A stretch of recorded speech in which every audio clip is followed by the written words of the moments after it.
Hey fam, how's everybody doing this evening? It's about 5:10 in the evening time, and I'm sitting in Pasadena. I just got off. As you can tell, it's raining. Well, you may not be able to tell, but it is raining. It's not sunny. However, I wanted to talk about just because we are blood does not make us family. This past year has been a year of lessons that I had to learn about family. Last year, you know, everyone knows, or if you don't know, you're going to learn today. My dad, who was my rock, my heart, the first man I loved, my dad, Mr. Percy Jackson, he passed away last year. And when he passed away, it was like really hard for me. So I was praying that my family and I would be closer than what we are. And it has not turned out to be like that. It started off, but unfortunately this past weekend it ended terribly. And God allowed me to see how my family truly is, particularly on my dad's side, and particularly one, maybe two, maybe three people in my family who I thought had my back but didn't have my back. And so God allowed me to see, and he had been showing me signs, but I was in denial. I'm not going to even lie. I was, because I was like, no, this can't be, because this person used to be like that. And they've gotten older now, so why would they still be that way? Because as you get older, you're supposed to evolve, you're supposed to change, things supposed to be different. At least that's how I think it should be. However, that's not the case. Just because you get older doesn't mean that you are wiser.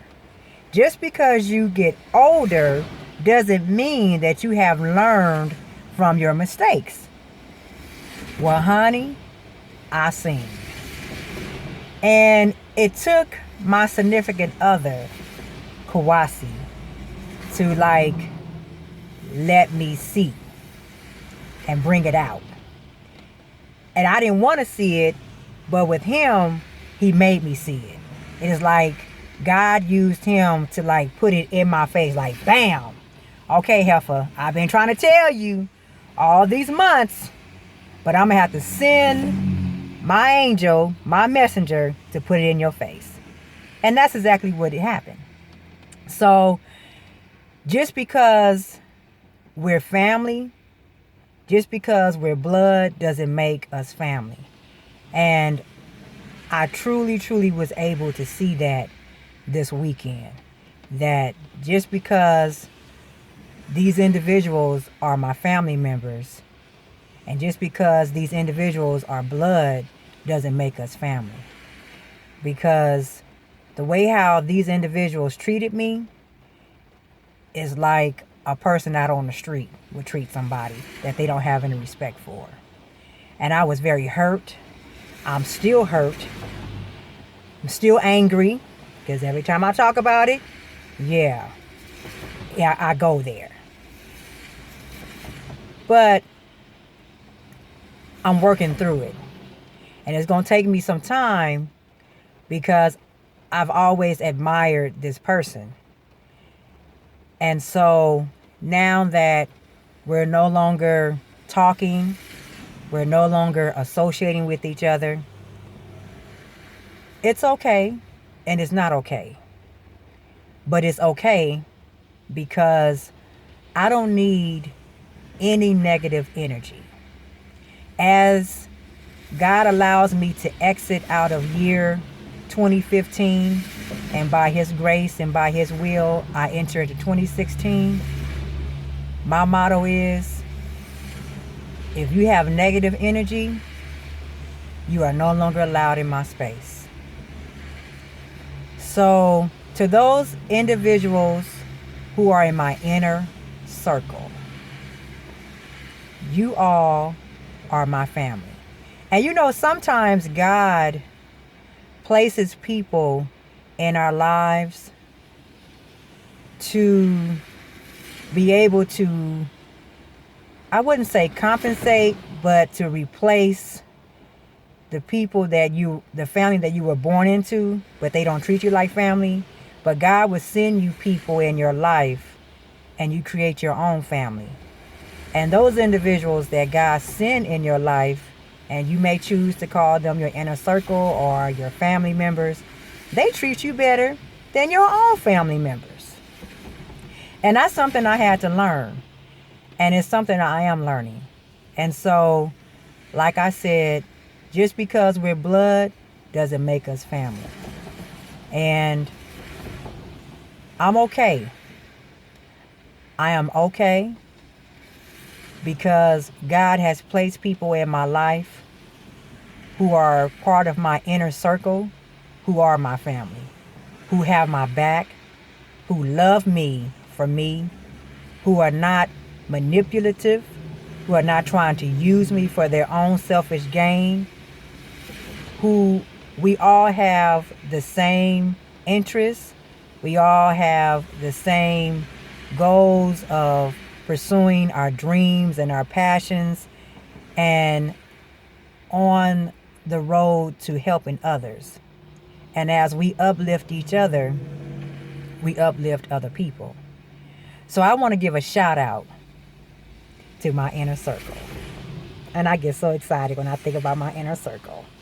So God, I want to thank you for my inner circle. First of all, I want to say a shout out to my homegirl, my road dog, like my ace coon boom, Alfredia Thomas. I've been knowing Alfredia since 2001. That sister right there, I'll take a bullet for her. That's the first person. Second person is Robin Barkins. I met Robin probably about 2 or 3 years ago. We had a little fallout, but you know, it happens. But you know, we was able to get back on track. And Robin, I love you, girl. You know, you my little sis. You know, you doing the damn thing, and I got you. Third person is my homegirl, Markeisha. Markeisha and I have been knowing each other for about 3 years, maybe 4. And she is so cool, so down to earth, and I love her. She's like another little sister of mine. Then my other person in my inner circle is Yolanda Tate. Now that's my blood sister. That's my little sister on my mama's side. Now that sister girl, you know, we reconnected about 5 years ago, I think, in 2008, after our mom had passed. We reconnected, and ever since then we've been ace coon boom. I don't give a damn where I'm at, where she at, what we doing, how we doing it. If she call, I'm there. If I call, she's there. I love you. And then I have my photographer, my friend, who I've been knowing from the HIV community for a while. Well, I wouldn't say no. I've seen him around in the HIV community. And he, you know, I always seen him with, you know, taking pictures and stuff like that. And I didn't know that he was an activist. And I also didn't know that he was a community activist. And I also didn't know that he was a photographer. And I also didn't know that he admired me for the work that I've done over the past 20 plus years in the community. And so he and I have been friends for maybe about a good 6-7 months. And I call Lewis, aka Kenji, a friend, because he's a brother that don't sugarcoat nothing. He gonna keep it real with you. He gonna tell you what it is and what it ain't. And he always told me that he admired me from afar. And I admired him when I heard his story. He is an incredible human being. Last but not least, my dear heart, my lover, my confidant, my king, Kawasi Dedev Nanjila. Now that nigga there, Kawasi, baby, when I say, he love him some Precious, that nigga love him some Precious. To the point he defended my honor, which is why this weekend it was real rocky. So, Kawasi, baby, I love you to the moon and back. To all my people in my inner circle, I love y'all to the moon and back. And I am very humbled. I am very blessed to have these individuals in my life today. Because God knew that this day would come. And this is the reason why he placed these individuals. Because he knew at some point I was going to get it. And I was going to see that just because, yes, you were born into this family, but doesn't make them your family members. Yes, they're blood, but that doesn't make them family. And I'm okay with that today. I am okay with that because I have people that have been placed in my life that loves me unconditionally. They don't want nothing from me. They just want to be around me, and I enjoy being around them, and we enjoy life. So to my inner circle, I love y'all. My message is, just because we are blood does not make us family. So when people, particularly your family, when they show you who they really are, you best believe that's who they are. And if you are on a level where negativity is unacceptable, then you need to place those individuals accordingly and treat them accordingly. Some of them you may have to keep close. Some of them you have to treat them with a long handle spoon. And in this situation, these individuals who are blood to me, yeah, long handle spoon, boo. That's all I gotta say.